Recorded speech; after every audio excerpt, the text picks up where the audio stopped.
It's been interesting to watch this story surface. Some of you may recall, we announced these payments in January, many months ago. There wasn't a secret. We announced them to all of you.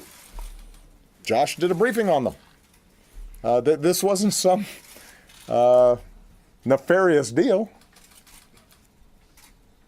And at the time, we explained that Iran had pressed a claim before an international tribunal about them recovering money of theirs that we had frozen, that as a consequence of its working its way through the international tribunal, it was the assessment of our lawyers that we were now at a point where there was significant litigation risk and we could end up costing ourselves billions of dollars. It was their advice and suggestion that we settle. And that's what these payments represent. And it wasn't a secret. We were completely open with everybody about it, and it's interesting to me how suddenly this became a story again. That's point number one. Point number two, we do not pay ransom for hostages. We've got a number of Americans being held all around the world. And I meet with their families, and it is heartbreaking. And we have stood up an entire section of interagency experts who devote all their time to working with these families to get these Americans out. But those families know that we have a policy that we don't pay ransom. And the notion that we would somehow start now in this high-profile way and announce it to the world, even as we're looking into the faces of other hostage families whose loved ones are being held hostage, and say to them that we don't pay ransom, defies logic. So that's point number two. We do not pay ransom. We didn't here, and we won't in the future. Precisely because if we did, then we would start encouraging Americans to be targeted, much in the same way that some countries that do pay ransom end up having a lot more of their citizens being taken by various groups. Point number three is that the timing of this was in fact dictated by the fact that as a consequence of us negotiating around the nuclear deal, we actually had diplomatic negotiations and conversations with Iran for the first time in several decades.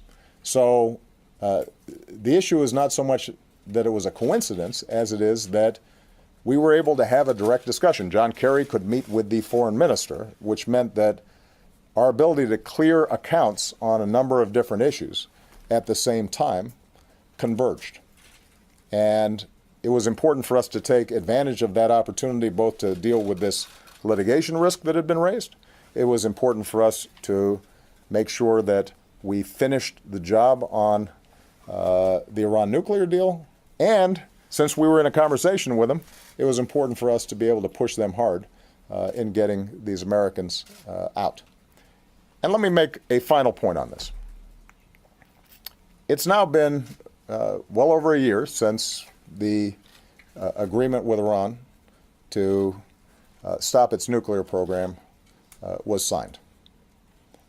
And by all accounts, it has worked exactly the way we said it was going to work.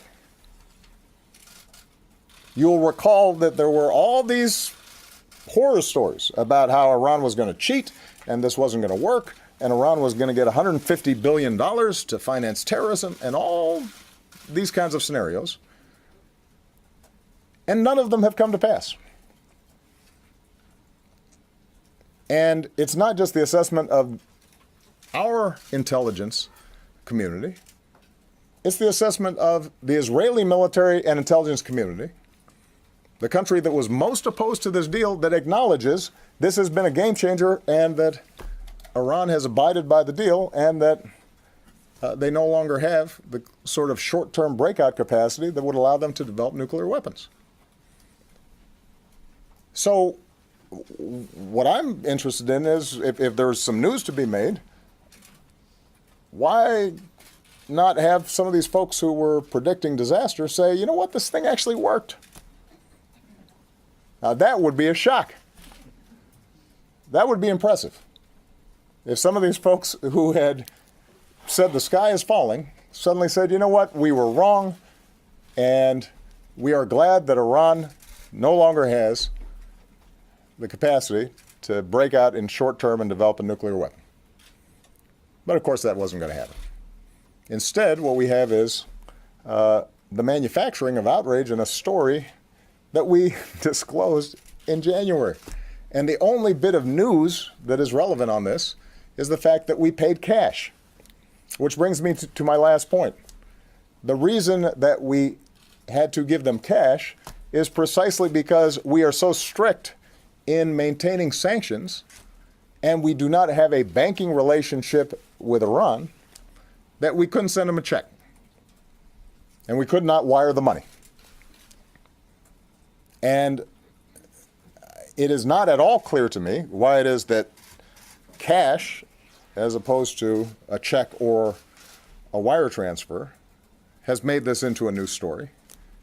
You know, maybe because it kind of feels like some spy novel or, some, crime novel, because cash was exchanged.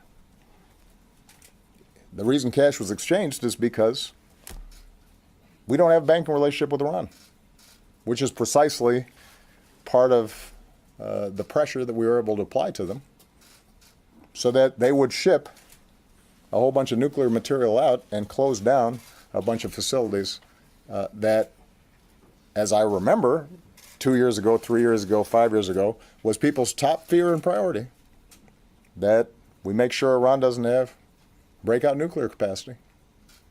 They don't. This worked.